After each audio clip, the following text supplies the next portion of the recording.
네, 오늘 보실 말씀은 열왕기상 사무엘하 24장 1절부터 4절까지 말씀이고요. 또 열왕기상 말씀 두 곳을 보도록 하겠습니다. 우리 화면에 나옵니다. 다 같이 자리에서 일어나셔서 우리에게 주시는 말씀으로 생각하시면서 한 절씩 교독하겠습니다. 여호와께서 다시 이스라엘을 향하여 진노하사 그들을 치시려고 다윗을 격동시키사 가서 이스라엘과 유다의 인구를 조사하라 하신지라. 요압에게 이르되 너는 이스라엘 모든 지파 가운데로 다니며 이제 단에서부터 브엘세바까지 인구를 조사하여 백성의 수를 내게 보고하라 하니, 요압이 왕께 아뢰되 이 백성이 얼마든지 왕의 하나님 여호와께서 100배나 더하게 하사 내 주 왕의 눈으로 보게 하시기를 원하나이다. 그런데 내 주 왕은 어찌하여 이런 일을 기뻐하시나이까 하되, 왕령이 요압과 군대 사령관들을 재촉한지라. 요압과 사령관들이 이스라엘 이제 열왕기상 2장 10절과 11절 말씀 보겠습니다. 10절 11절 우리 같이 한 목소리 읽도록 하겠습니다. 다윗이 그의 조상들과 함께 누워 다윗성에 장사되니 다윗이 이스라엘 왕이 된 지 40년이라. 헤브론에서 7년 동안 다스렸고 예루살렘에서 33년 동안 다스렸더라. 아멘. 우리 말씀에 은혜 받으서 인사하면서 앉도록 하겠습니다. 말씀에 은혜 받으세요. 다윗의 죽음이라는 제목으로 말씀을 나누겠습니다. 지난주에 나눴던 말씀을 잠깐 부연 설명을 좀 드리고 시작을 하는 게 좋을 것 같습니다. 지난주에 다윗의 징계에 대한 설명을 드리면서 4배를 갚아야 된다는 다윗의 말대로 다윗의 아들 4명이 죽었다는 제가 설명을 좀 드렸었거든요. 거기에 대해서 피드백을 주신 분들이 좀 있었어요. 새로운 사실을 알게 됐다, 그런 일이 있었냐, 이렇게 좀 놀라시는 분들이 계셨는데 혹여나 오해하시는 분들이 계실까봐 잠깐 부연 설명을 좀 드리려고 합니다. 제가 그 하나님의 징계를 설명드리면서 강조하려고 했던 것은 뭐였냐면, 우리를 더 징계를 통해서 더 성숙한 모습으로, 영적으로 성숙한 모습으로 인도하신다는 것을 강조하려는 것이었지 4배를 갚게 하신다는 부분이 아니었던 거죠. 오해하시는 분들은 안 계시겠지만 혹여나 그렇게 생각하실까봐 다시 한번 좀 말씀을 드립니다. 4배를 갚도록 그렇게 징계하신다는 것은 아닙니다. 지금 우리가 살고 있는 시대는 구약 시대가 아니라 예수님의 십자가 보혈로 구원받은 은혜의 시대를 살고 있지 않습니까? 따라서 죄의 형벌은 우리 가운데 없습니다. 죄의 형벌은 없지만 죄의 대가를 부르신다는 것은 뭐냐면, 죄의 무서움을 알고 죄로부터 멀리하게 하시기 위해서 그렇게 하신다는 거죠. 그 점을 기억하자고 드렸던 설명이 바로 지난주의 말씀이었습니다. 다윗이 그 바세바와의 불륜으로 낳았던 아기를 하나님이 데려가셨잖아요. 그리고 그 다음으로 주셨던 아기가 누굽니까? 솔로몬이라는 아이를 주셨어요. 다윗의 왕 위를 이어서 이스라엘의 왕이 될 솔로몬을 누구를 통해서 주셨냐면 불륜으로 얻었던 바세바를 통해서 주셨다는 거예요. 우리 생각으로는 잘 이해가 안 되는 부분들이죠. 이해가 안 되는 모습이지만 이 일을 통해서 하나님께서 무엇을 우리 가운데 말씀하시려고 하냐면, 죄는 하나님이 미워하시지만 죄를 범한 우리를 사랑하신다는 것을 말씀하시는 거죠. 따라서 다윗의 징계가 4배를 갚도록 4명의 아들이 죽었다라고 생각하기보다는 그 일을 통해서 하나님께서 다윗으로 하여금 하나님의 뜻을 깨닫도록 인도해 가셨다는 것에 초점을 맞추셔야 한다는 겁니다. 그래서 징계가 징계로 끝나지 않고 오히려 하나님의 복이 되도록 만들어 가신다는 것이었죠. 이 말씀도 한번 보시면 좋겠는데, 히브리서 12장 8절 말씀 보시면 같이 한번 읽어볼까요? 징계는 다 받는 것이 하늘 너희에게 없으면 사생자여 친아들이 아니니라. 아멘. 이것을 기억하자고 다윗의 징계에 대해서 말씀을 드렸던 거예요.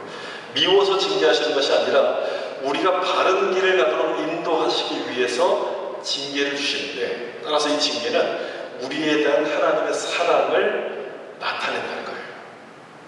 여러분, 이 말씀대로라면 오히려 징계가 있는 것이 더 감사한 건 아니겠습니까? 징계를 받는 것이 훨씬 더 감사한 일이에요. 죄를 범했음에도 불구하고 아무런 징계가 없다면 오히려 그걸 더 이상하게 생각하시게 돼요. 교회를 다니지 않고, 교회를 이제 다니던 사람이 교회를 다니지 않고 예배를 드리지 않고 하나님을 까마득하게 잊어버리고 사는데도 잘 산다면 그건 축복이 아닌 거죠. 뭔가 이상하다는 것을 깨우쳐야 된다는 거예요.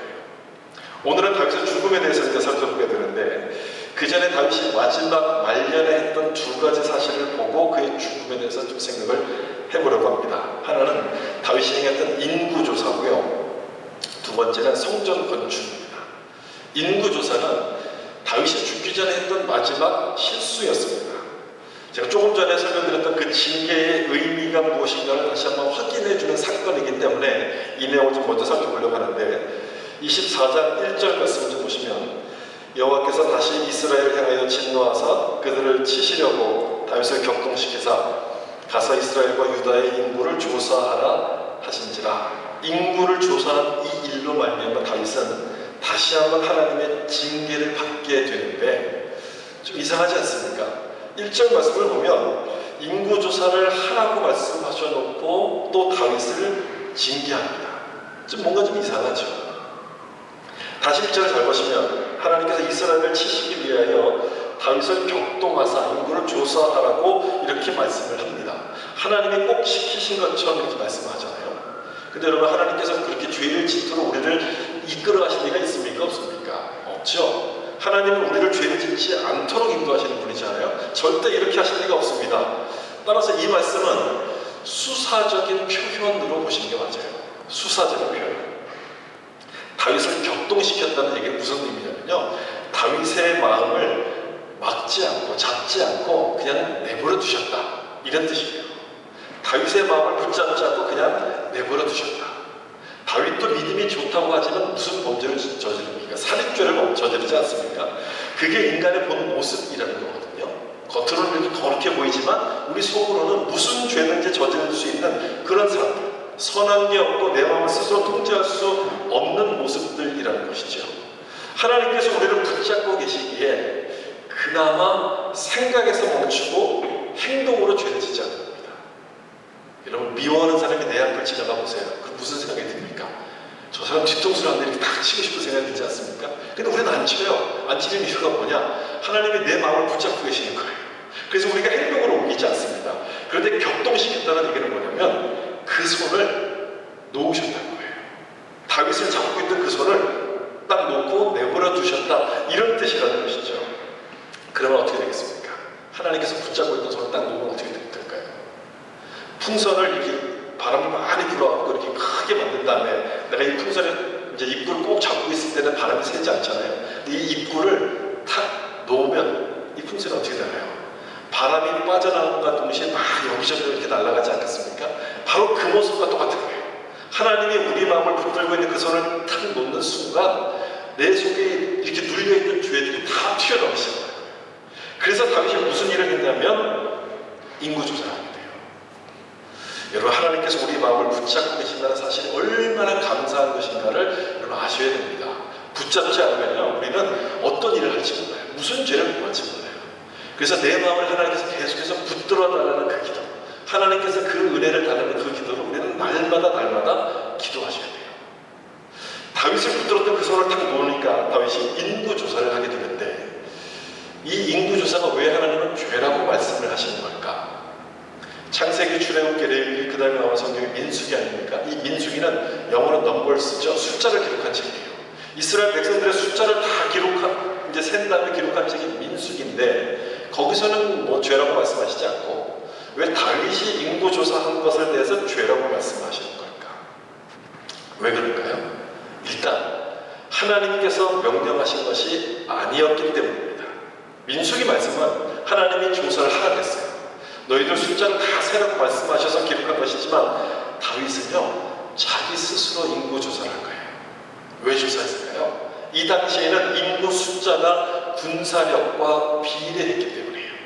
이 인구수를 조사함으로써 내 힘이 이 정도가 되는 거구나, 이거를 좀 과시하고 싶었던 마음이 있었던 거예요.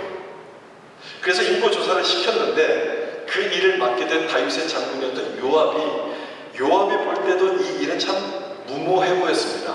그래서 3절에서 이렇게 얘기하죠. 요압이 왕께 이르되 이 백성이 얼마든지 왕의 하나님 여호와께서 100배나 더하게 하사 내 주 왕의 눈으로 보게 하시기를 원하나이다. 그런데 내 주 왕은 어찌하여 이런 일을 기뻐하시나이까 하되, 무슨 말이냐면 하나님이 원하시면 얼마든지 100배를 더하게 하실 수도 있는데 왜 왕은 인구조사를 하려고 하는 그 얘기인 거예요. 그 얘기. 다윗의 부하였던 요압도 숫자보다 누가 더 중요하다는 걸 아겁니까? 하나님이 더 중요하다는 걸 깨달았어요. 하나님이 더 중요하다. 이미 다윗은 수많은 전쟁을 통해서 이 사실을 다 경험했습니다. 하나님이 도우시면 숫자가 적어도 이겼고, 하나님이 돕지 않으시면 아무리 숫자가 많아도 내가 질 수밖에 없다는 것을 이미 경험을 했어요. 그래서 뭐라고 고백했냐면, 전쟁은 여호와께 속한 것이니, 다윗이 고백한 내용이에요. 전쟁은 여호와께 속한 것이니, 그렇게 고백을 했음에도 불구하고 지금 숫자를 확인하는 겁니다. 내 힘이 얼마나 대단한가, 이걸 과시하고 싶은 마음이 막 생긴 거예요. 그게 바로 사탄이 우리를 유혹하는 거거든요. 창고에 쌓여진 그 수많은 곡식을 보면서 내 영혼아, 이것을 먹고 평안히 먹고 마시고 즐거워하자, 이렇게 우리 마음을 유혹하면서 내 인생의 주인이 되시는 이 하나님을 주목하지 못하게 하는 겁니다. 이게 사탄의 유혹이에요. 내가 가지고 있는 그 많은 것들, 내가 은행에 들어있는 그 통장의 잔액들을 보면서 야, 이것만 있으면 내가 평생을 잘 먹고 잘 살 수 있어 라고 생각하는 것, 하나님을 집중하지 못하게 하는 것, 이게 사탄의 유혹인데, 다윗도 바로 그 유혹에 넘어가게 돼요. 여기서 우리는 다윗의 인구조사를 하나님께서 왜 내버려 두셨는가 하는 그 이유를 여기서 발견하게 됩니다. 왜 그러셨냐면, 내 힘을 의지하지 말고 내 인생의 주인이 누구신가를 다윗으로 하여금 확실하게 알기를 원하셨어요. 그래서 이렇게 내버려 두신 거예요. 이 일을 통해서 그것을 하나님께서 깨닫도록 만들어 가시는데, 그 다음 보세요. 인구조사를 다 했어요. 그래서 막 130만 명이 되는 그 숫자를 다 조사했어요. 그 조사가 다 끝나고 났을 때 다윗은 이 일이 하나님이 기뻐하시지 않는구나 바로 깨닫습니다. 그리고 하나님 앞에 회개해요. 그리고 하나님께서는 세 가지 징계 중에 한 가지를 골라라, 이렇게 하나님께서 말씀을 하시게 돼요. 밧세바를 범했을 때를 보시면 그때는 그게 죄인지를 몰랐습니다. 다윗은요. 그리고 나단 선지자를 통해서 그것을 깨닫게 하셨을 때 그때 알았는데, 이번 인구조사에서는요, 이게 끝나자마자 죄라는 것을 바로 깨달았어요. 그때와는 많이 달라진 모습 아닙니까? 그럼에도 불구하고 그때보다는 조금 나아진 것처럼 보이지만 여전히 다윗은 죄로부터 자유롭지 못한 사람이라는 것을 보여줍니다. 우리가 하는 모든 것들이 다 죄라는 것을 이 사건을 통해서 또 보여주는 거예요. 그래서 하나님께서 그걸 깨우쳐 주시기 위해서 세 가지 징계 중에서 하나를 고르라고 말씀하셨는데, 다윗이 골랐던 것은 뭐였냐면, 가장 짧은 것, 3일 동안 전염병, 이걸 이제 고르게 됩니다. 가장 짧은 건 골랐는데 가장 많은 이스라엘 백성들이 죽어요. 그 3일 동안에 전염병에 걸려서 몇 명이 죽었냐면 7만 명이나 되는 사람이 죽어요. 그 당시 숫자로는 이게 어마어마한 숫자인 거죠. 7만 명이 죽습니다. 여러분, 다윗이 뭘 지금 자랑하고 싶었어요? 숫자를 세서, 그 인구를 세서 자기의 힘을 자랑하고 싶었지 않습니까? 그 숫자를 자랑하고 싶었는데 하나님이 딱 치시니까 단번에 7만 명이 사라져버려요. 이 일로 다윗은 하나님께 회개하며 용서를 구하게 되는데, 하나님의 진노가 언제 멈추게 되냐면 이때 멈추게 됩니다. 여기 보세요. 사무엘하 24장 25절을 좀 보시면, 그곳에서 여호와를 위하여 제단을 쌓고 번제와 화목제를 드렸더니 이에 여호와께서 그 땅을 위한 기도를 들으시매 이스라엘에게 내리는 재앙이 그쳤더라. 무엇을 드렸을 때 이 재앙이 그칩니까? 번제와 화목제를 드렸을 때 이 재앙이 딱 멈춰요.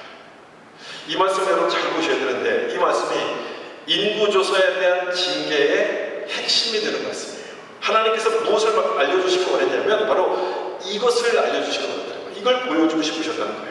하나님의 진노와 징계는 무엇으로 멈춰지는가, 그걸 보여주고 싶었던 거예요. 우리는 죄로부터 자유롭지 못한 사람들입니다.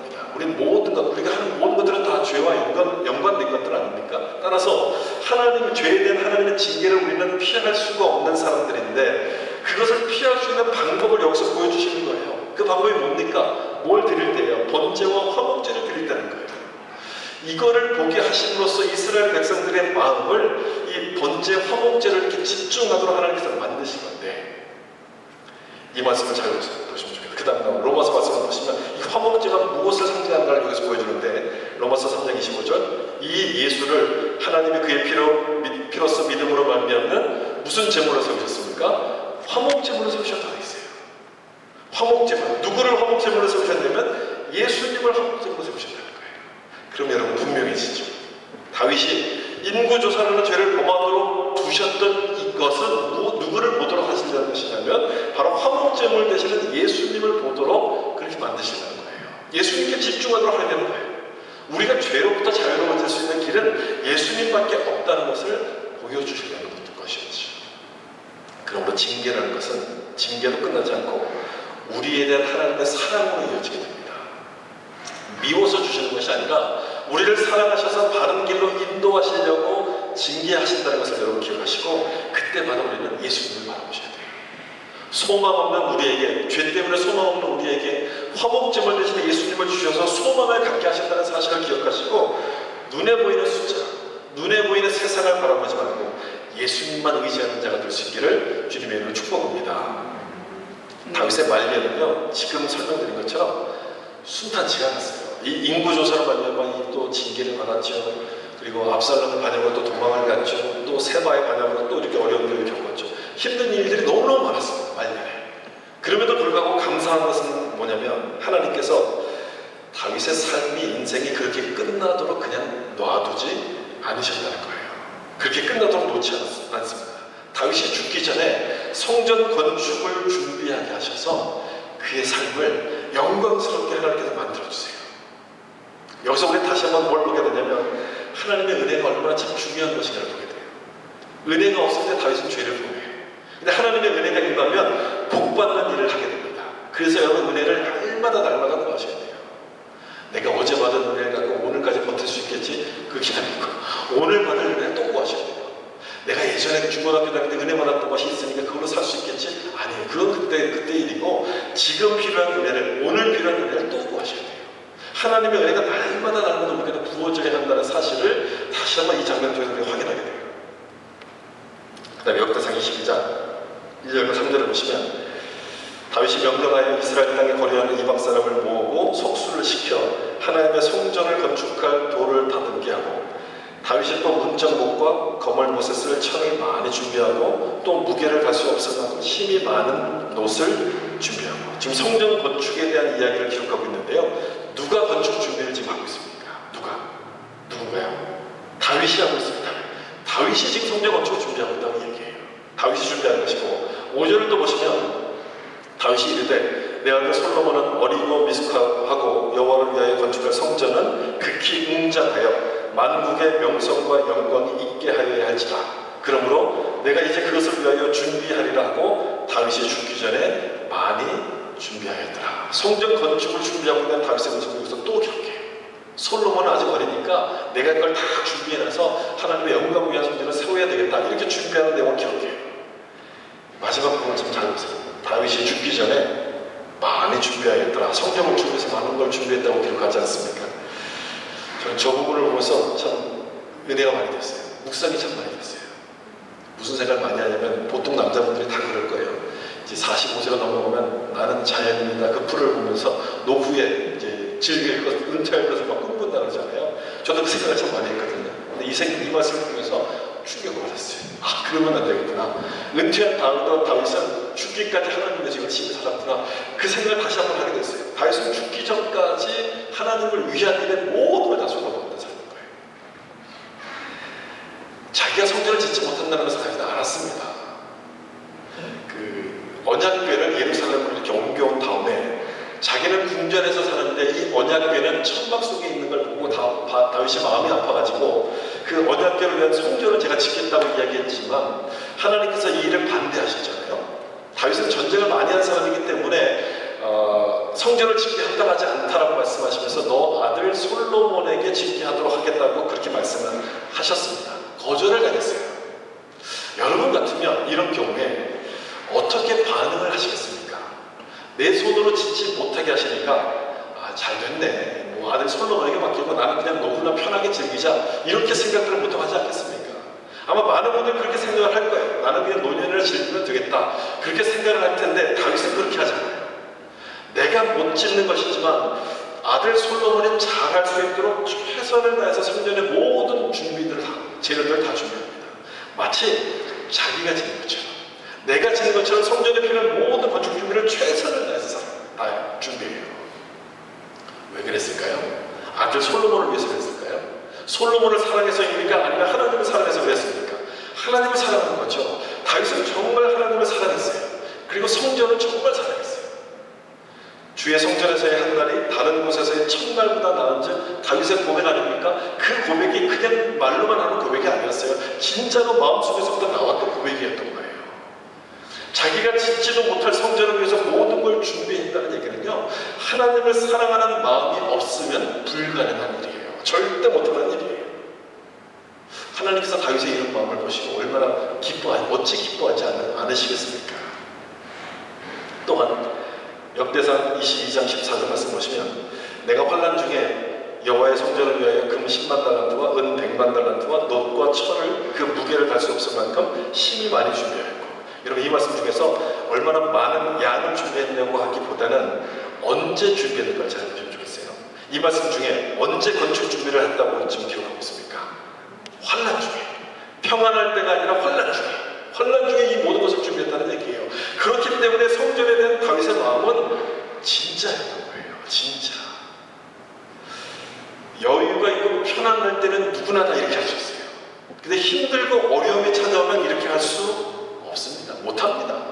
내가 먹고 살아야 해도 언제 이 일을 쓰겠습니까? 그럼에도 불구하고 이 어려울 때 이렇게 봉사했다는 얘기는 정말 하나님을 사랑하는 마음이 있어서 그랬는데, 다윗이 바로 그런 사람이었어요. 여유가 있어서 준비한 것이 아니라 하나님을 사랑했기 때문에 환난 중에도 성전 건축을 준비한 거예요. 그것도 심히 많아요. 여러분 다음에 내가 지금 힘들고 어려웠고 시간이 없으니까 다음 봉사하겠습니다. 다음에 뭐 하겠습니다. 그렇게 뒤로 미루면요, 언제 할 수 있을지 아무도 몰라요. 어렵고 힘들어도 하나님이 그 마음을 주시면 그때 하는 것이 가장 기뻐하시는, 하나님이 가장 원하시는 그 마음인 거예요. 다윗도 바로 그렇게 하는 거예요. 그 어려움 중에서 그렇게 하는 거예요. 이렇게 하나님에 대한 이 다윗의 마음은 솔로몬에게 남겼던 유언 속에서도 잘 나타납니다. 역대상 28장 9절에 보시면 솔로몬에게 남기는 유언이 나오는데, 내 아들 솔로몬아, 너는 내 아버지 하나님을 알고 온전한 마음과 기쁜 뜻으로 섬길지어다. 여호와께서는 모든 마음을 감찰하사 모든 의도를 하시나니 내가 만일 그를 찾으면 만날 것이요 내가 만일 그를 버리면 그가 너를 영원히 버리시리라. 이렇게 솔로몬에게 지금 유언을 남깁니다. 그러면 이 중간에 여호와는 모든 마음을 감찰하사 모든 의도를 아시나니, 이 부분을 이야기할 때 다윗은 무엇을 머릿속 염두에 두고서 이 얘기를 했을까요? 자기가 바세바를 통해서 범죄했던 그 사실을 좀 염두에 두지 않았겠습니까? 아무도 모르게 내가 죄를 범했다고 했는데 하나님은 그걸 아셨잖아요. 그래서 모든 것을 감찰하시는 가운데 있어요. 그리고 인구조사를 통해서 내가 뭔가를 좀 이렇게 보여주려고 했는데 그 의도도 하나님께서 아신다라고 하나님께서 다 보셨다는 것을 이제 다윗이 깨달은 거예요. 자기의 그 경험을 통해서 이게 지금 하는 그 고백인 거예요. 그러니까 유언이라는 것이 그런 것 아닙니까? 내가 경험한 것 중에서 아주 중요한 것들, 꼭 남기고 싶은 것들을 기록하는 것이 바로 유언 아니겠습니까? 다윗은 하나님의 징계를 통해서 무엇이 중요한지를 깨닫고 지금 이런 유언을 남기는데, 이 유언의 내용은 두 가지로 다 정리가 돼요. 첫 번째 하나님을 알고, 그 다음 하나님을 섬길지어다. 딱 이 두 가지만 딱 정리가 돼요. 두 가지로. 자신의 경험을 통해서 하는 고백이기 때문에 여러분, 우리가 다윗에 대한 삶을 쭉 이렇게 살펴보지 않았습니까? 다윗이 어떤 모습인지 알기 때문에 이 고백은 훨씬 더 우리 마음과도 와닿아요. 하나님을 알아야 된다. 하나님을 섬겨야 된다. 훨씬 더 깊이 있게 다가오죠. 첫 번째 하나님을 알라고 이야기하죠. 여호와를 아는 것이 명철이고 지혜의 근본이라고 하셨던 그 말씀처럼 다윗이 남겼던 첫 번째 유언은 하나님을 알라 였어요. 이 아는 것은 머리로 하는 지식이 아니라 경험적인 지식이에요. 다시 말하면 하나님을 깊이 체험하라, 이런 얘기예요. 다윗이 하나님을 경험하고 났더니 이보다도 훨씬 더 중요한 일이 없다는 것을 다윗이 알았던 거예요. 그래서 내가 경험한 것처럼 너도, 내 아들 솔로몬도 이것을 경험하기를 원해서 하나님을 알라, 이걸 첫 번째로 유언을 남깁니다. 여러분, 우리가 유언을 남길 때에도 이런 내용들을 유언으로 좀 남겨야 되는 것 아니겠습니까? 어디에 투자하면 어디에 좋다더라, 그런 걸 좀 알아라, 이런 것들을 유언으로 남길 것이 아니라 인생에 있어서 가장 중요한 것, 하나님을 아는 것을, 하나님을 알라는 이 말을 우리 자녀들에게도 유언으로 좀 남겨줘야 될 거예요. 그 다음에 아는 것에서 멈추지 말고 그 다음에 섬기라고 이야기하는데, 어떤 자세로 섬기냐면 온전한 마음과 기쁜 뜻으로 섬길지어다, 이렇게 얘기해요. 몸은 여기 있고 마음은 저쪽에 가 있는 그런 모습이 아니라 온 마음을 다해서 하나님을 사랑하면서 섬기라, 이것을 이야기합니다. 유언만 이렇게 한 게 아니고요, 다윗의 삶 자체가 이런 모습이었습니다. 정말 다윗은 그렇게 살려고 했어요. 온 마음을 다해서 하나님을 섬기려고 했어요. 성전 건축에 대한 준비하는 내용들 제가 설명드리지 않았습니까? 재료만 준비한 게 아니고요, 또 이것도 준비했습니다. 뭘 준비했는지 좀 보세요. 여기 보시면 역대상 28장 11절, 다윗이 성전의 복도와 그 집들과 그 곡간과 다락과 골방과 속죄소의 설계도를 그 아들 솔로몬에게 주고, 뭐까지 준비했어요? 설계도까지 준비했어요. 설계도까지. 여러분, 이 정도면 다윗이 하나님에 대한 마음, 성전에 대한 마음이 어떤 것인지를 더 이상 설명할 필요가 없는 것 아닙니까? 최선을 다해서, 정말 마지막까지 할 수 있는 최선을 다해서 준비했다는 것이 이 장면에서 나타나요.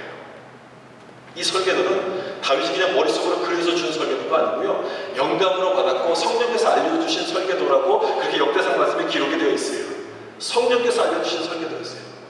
그만큼 기도했다는 거예요. 그만큼 다윗의 마음이 간절했고 열심이었다는 것을 보여주는 거예요. 비록 성전 건축을 허락하지 않으셨지만, 그렇다고 허락하지 않으셨다고 난 몰라, 내일 아니야, 이렇게 이제 모른 척 하고 있는 것이 아니라, 그래도 내가 할 수 있는 게 있지 않을까, 하나님은 허락하시지 않으셨지만 그래도 내가 좀 뭔가 할 수 있는 게 있지 않을까 하고 기도하면서 할 수 있는 최선을 다했을 때 설계도까지 준비할 수 있도록 하나님께서 은혜를 베푸시는 거예요. 이런 다윗의 모습을 어찌 하나님께서 사랑하지 않을 수가 있겠습니까? 여러분, 가만 보면 다윗처럼 하나님 말씀을 안 듣는 사람도 없는 것 같아요. 못한다 그랬잖아요. 이 건축을 못한다 그랬는데도 불구하고 이렇게 열심히 준비하는 거예요. 좋은 뜻에서 하나님 말씀 안 듣는 사람도 다윗 같은 사람이 없는 거예요. 이렇게 열심히 준비해요. 건축 재료와 설계도까지 남겼다고 한다면 다윗이 지었다고 봐도 뭐 무방한 거 아니겠습니까? 그 정도로 하나님을 사랑하는 마음이 다윗에게 가득했는데, 이제 마지막으로 아들 솔로몬에게 하는 말이 여기 나옵니다. 마지막 말, 역대상 28장 20절 보시면, 또 그의 아들 솔로몬에게 이르되 너는 강하고 담대하게 이 일을 행하라. 두려워하지 말며 놀라지 말라. 내가 여호와의 성전 공사의 모든 일을 마치기까지 여호와 하나님 나의 하나님이 너와 함께 계시사 내게서 떠나지 아니하시고 너를 버리지 아니하시리라. 이 말을 마지막으로 남겨요. 성전 공사를 마칠 때까지 하나님이 함께 하실 것이다. 지금 이스라엘이라는 왕 위를 지금 물려주고 있는 것 아닙니까? 이 나라를 잘 다스려라, 이런 말을 남기는 것이 아니라 하나님의 성전 짓는 그 일을 잘 감당하라, 이 말을 마지막으로 남겨요. 그렇게 다윗의 마음속에는요, 마지막 그 순간까지 누구로 가득 채워져 있었냐면 하나님으로 가득 채워져 있었다는 거예요. 그러면서 이 끝부분을 좀 보시면, 하나님이 너와 함께 계시사 내게서 떠나지 아니하고 너를 버리지 아니하리라고 말씀을 하는데, 여러분, 이 내용을 어리석은 좀 많이 들어본 말, 본 것 같은 그런 느낌이 들지 않습니까? 똑같은 표현은 아니지만 예수님께서 남기셨던 마지막 지상 명령, 모든 족속으로 제자를 삼으라고 말씀하시면서 그 마지막 부분에 내가 세상 끝날까지 너희와 항상 함께 있으리라, 떠나지 않는다는 얘기고 버리지 않는다는 얘기예요. 이것과 같은 말씀인 거예요. 내가 너희와 항상 함께 있으리라, 하나님이 너를 떠나지 않고 버리지 않는다는 이 말씀은 똑같은 말씀인 거예요. 그 말씀을 지금 다윗이 남기는 거예요. 다윗은 예수님을 예표하는 사람이라고 말씀드렸어요. 그것처럼 마지막 순간에도 다윗은 예수님의 말씀을 떠올리게 합니다. 저는 이 장면이 굉장히 중요하다고 생각해요. 이 모습이 굉장히 중요하다고 생각해요. 우리가 하는 모든 것들은 누구를 나타내는 것이어야 되냐면 예수님을 나타내는 것이어야 돼요. 예수님을 기억하도록 하셔야 돼요. 봉사를 해도 기도를 해도 무엇을 하든지 예수님을 나타내는 삶이어야 한다는 것, 예수님의 영광을 위한 삶이어야 한다는 것을 이 다윗의 마지막 모습을 보면서 다시 한번 생각해야 됩니다. 그리고 다윗은 죽습니다. 여러분, 이런 모습으로 죽음을 맞은 이 다윗에 대해서 성경은 뭐라고 평가를 할까요? 다윗의 삶을 성경은 뭐라고 평가할까? 두 가지 말씀을 좀 보여드릴 텐데요. 첫 번째는 사도행전에 나오는 말씀은 7장 46절, 다윗이 하나님 앞에서 은혜를 받아 야곱의 집을 위하여 하나님의 처소를 준비하게 하여 달라고 하더니 뭐라고 평가했냐면 은혜 받은 자라고 평가를 합니다. 다윗에 대한 성경의 평가는 아주 간단해요. 그는 은혜 받은 자였다, 이거예요. 은혜 받은 자였다. 다시 말하면 하나님의 사랑을 받은 자였다는 것을 지금 이야기해 주는 거예요. 이것이 성경에 설명하고 있는 다윗에 대한 첫 번째 평가, 은혜를 받은 자. 여러분 솔직히 이거보다 더 중요한 일이 어디 있습니까? 제가 앞에서 설명을 드렸듯이 하나님께서 우리 마음을 붙잡지 않으시면 우리는 어디로 튈지 모르는 사람들 아닙니까? 하나님의 은혜가 굉장히 중요하다는 것을 우리가 봤잖아요. 장수하고 부하게 살다가 죽었다는 것보다 더 중요한 것은 뭐냐면 하나님의 은혜를 받은 자라는 평가라는 것을 이 말씀을 통해 우리가 확인할 수 있어야 돼요. 죽는다는 것은요, 우리 인생이 유한하고 불완전하다는 뜻이에요. 그러므로 이 불완전한 인생을 사는 우리에게 중요한 것은요, 돈도 아니에요. 장수하고 오래 사는 것도 아니라 하나님의 은혜가 가장 중요한 거예요. 불완전한 내 인생을 컨트롤하실 수 있는 분은 하나님밖에 없는데 이 하나님의 은혜보다도 더 중요한 게 뭐가 있겠습니까? 돈이 많으면 그 돈 갖고 죄를 짓는 데밖에 없습니까? 장수하면 그 오래 사는 만큼 죄를 짓는 데밖에 없습니까? 그래서 우리 인생에 있어 가장 중요한 것은 하나님의 은혜인 거예요. 하나님이 내 마음을 잡아주셔야지만 우리는 격동하지 않습니다. 조금만 생각해보면 알 수 있는 부분들인데 우리는 이런 생각을 잘 안 하죠. 이런 생각을 안 합니다. 죽음은 나중 일이니까 그냥 뒤로 밀어놓습니다. 생각을 하지 않습니다. 그리고 눈앞에 보이는 것에만 신경을 써요. 그리고 내가 어떻게 하면 부자로 살 것인가 거기에만 온 힘을 다해요. 그런데요, 그 재산, 내가 모은 그 재산을 죽은 뒤에 가져갈 수 있다면 그게 참 의미가 있는 일이겠지만 가져갈 수 없다면 그 부자로 산다는 것이 무슨 의미가 있겠습니까?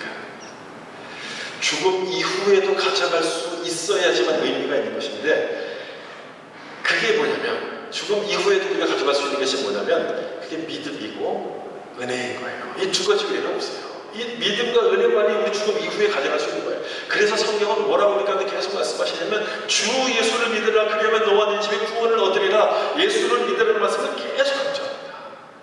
우리 인생은 죽음의 끝이 아니라 그 이후가 있고 그 이후의 삶을 예수님께서 주관하시기 때문에 이 예수를 믿으라고 계속 강조하시는 거예요.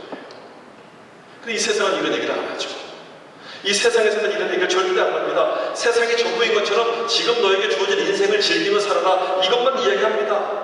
세상이 전부인 것처럼 이야기합니다. 그런데 여러분 세상이 전부가 아니고요, 죽음이 끝이 아니라면 그렇게 살면 안 되는 거죠. 그렇게 살면 안 되는 거예요. 이 세상은요, 죄의 결과를 얘기해주지 않고 죄의 달콤함만을 얘기해줍니다. 이건 이렇게 좋은 거야. 이거 한번 해봐. 이거 너무너무 좋은 거야. 달콤함만을 생각하는 것과 똑같이 죽음을 생각하지 못하게 만들어요, 우리를요. 그래서 이 세상에만 집중하도록 만드는데 다윗의 죽음은 그런 우리가 참 유익한 거죠. 우리에게도 죽음을 다시 한번 생각해보도록 만드는 거예요. 다윗의 죽음을 보면서 나도 다윗처럼 죽게 될 텐데 그때가 되면 나는 과연 어떤 평가를 받게 될 것인가를 생각해 보도록 만들어주는 거죠. 여러분은 어떤 평가를 받을 것 같습니까? 오래 살고 싶어 하시는 분들에게 또 아직도 산란이 창창이 나는 여러분들에게 죽음에 대해서 얘기해서 좀 죄송하지만 죽음을 기억하는 것은요, 지금 현재를 잘 사는 비결입니다. 그래서 생각해 보라고 말씀드린 거예요. 다시 한번 물어볼게요. 여러분은 은혜를 받은 자라고 평가받기를 원하십니까? 아니면 장수하고 부하게 살다 죽었다 이런 평가를 받기를 원하십니까? 죽음은 하나님의 징계죠. 아담이 하나님처럼 되려고 하다가 받았던 징계가 죽음 아니겠습니까? 그래서 죽음을 보면서 하나님처럼 되려는 그 유혹을 물리치고 하나님을 의지하면서 살도록 그렇게 하신 거였어요. 이 죽음은 징계이지만 우리가 누군지를, 우리 자신이 누군지를 똑바로 볼 수 있도록 만들어주셨던 하나님의 사랑이었던 겁니다. 죽음을 기억함으로써 우리는 인간답게 살 수 있도록 되는 거예요. 죽음을 기억해야지만 우리가 인간답게 살 수 있기 때문에 죽음을 하나님께서 말씀하신 것인데, 그래서 여러분 성경을 쭉 읽어보시면 그 복음서 마태, 마가, 누가, 요한 4복음서에서 예수님의 죽음을 그토록 강조합니다. 거기서 설명하고 있는 모든 내용들은 구원이고 생명이고 영생을 얘기하지만 예수님의 죽음을 계속해서 강조해요. 바로 그것 때문이에요. 우리가 죽음을 기억할 때에만 우리의 구원자 되시는 예수님을 바라볼 수 있게 될 것이고 세상이 아닌 하나님께 소망을 두기 때문에 그런 의미 있는 인생이 되라고 죽음을 성경은 계속해서 강조하는 겁니다. 여러분 그런 인생이 정말 의미 있는 인생 아니겠습니까? 내가 죽을 수밖에 없는 유한한 존재인 것을 기하고 하나님을 의지하는 인생이 정말 의미 있는 인생 아니겠어요? 그런 사람에게는, 그런 사람은 세상 것에 대해서 목숨을 걸지 않습니다. 눈에 보이는 것이 전부있냐 거기서 욕심을 내고 경쟁하고 질투하고 싸우지 않습니다. 다윗에 남겼던 것처럼 하나님을 알고 하나님을 섬기는 삶을 살게 됩니다.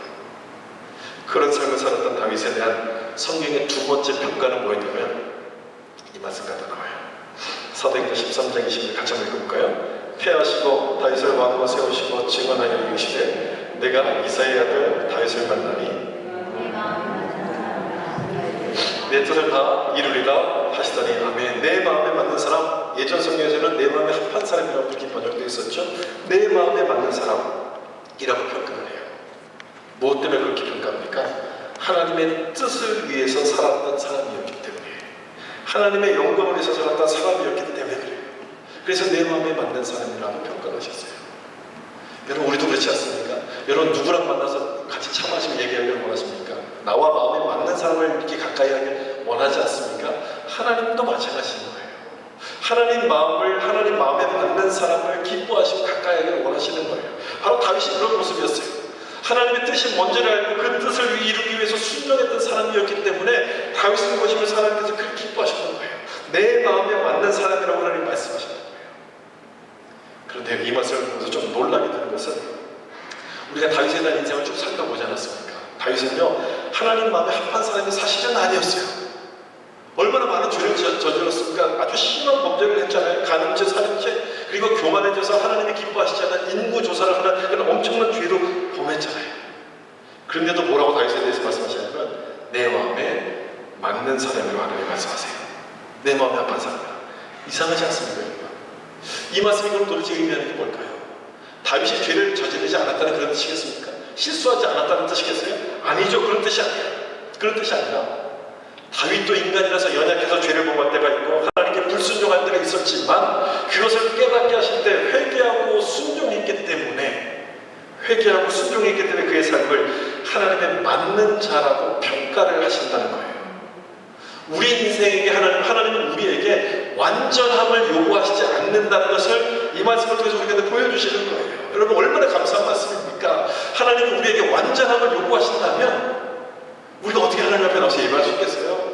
우리가 어떻게 하나님 앞에 똑같이 나올 수 있겠습니까? 나올 수가 없죠. 우리는 절대 이런 평가를, 하나님의 마음에 맞는다는 평가를 받을 수가 없는 그런 존재들일 거예요. 감사하게도 완전함을 요구하지 않으세요. 절대 실수하면 안 된다, 절대 이런 죄를 범하면 안 된다, 이렇게 말씀하시잖아요. 우리가 연약하고 불완전한 인간이라는 것을 하나님이 아신다는 거예요. 아신다는 거예요. 다윗처럼 연약해서 실수할 때가 있고 흔들릴 때가 있는 것이죠. 믿음이 약해서 순종하고 싶으나 순종하지 못할 때도 있지만 그 나의 연약함을 인정하고 고백하면서 하나님의 은혜를 구하게 되면 우리 삶도 이렇게 하나님의 마음에 합하다는 평가를 주신다는 거예요. 여러분, 믿으십니까? 우리에게 주시는 말씀인 거예요. 결국 우리가 이렇게 되어야 될 자라고 하나님이 말씀하신다는 겁니다. 오늘 이 다윗의 마지막 모습을 보면서 여러분은 다윗의 이 죽음을 보면서 무엇을 생각하십니까? 우리가 무엇을 생각해야 될까요? 우리에게도 죽음이 찾아오게 될 텐데 그때가 오면 나는 어떤 평가를 받을 것인가를 생각해 보셔야 돼요. 하나님은 내 삶에 대해서 뭐라고 평가하실까? 다윗처럼 하나님 마음에 합한 자라는 평가를 하실까? 그렇게 될 수 있기를 주님의 이름으로 축복합니다. 다윗이 완전해서 이런 평가를 받을 것이 아니죠. 완전하지 않고 실수한 범죄였음에도 불구하고 회개하고 돌이키는 그 마음을 보시고 평가하셨던 것처럼 우리도 하나님의 은혜를 구하고 하나님 앞으로 늘 돌아가는 그런 마음을 가질 때 우리에게도 그렇게 하실 거예요. 그래서 이 죽음이라는 것은 하나님의 징계로 우리 가운데 임했지만 이것을 통해서 하나님을 기억하고 순종하도록 만드는 하나님의 축복이기도 한 겁니다. 사랑하는 성도 여러분, 이 말씀을 기억하시고 순종하는 삶을 사셔서 다윗처럼 하나님 마음에 합하다는 평가를 받는 인생이 될 수 있기를 예수님의 이름으로 축원합니다. 같이 한번 기도하겠습니다.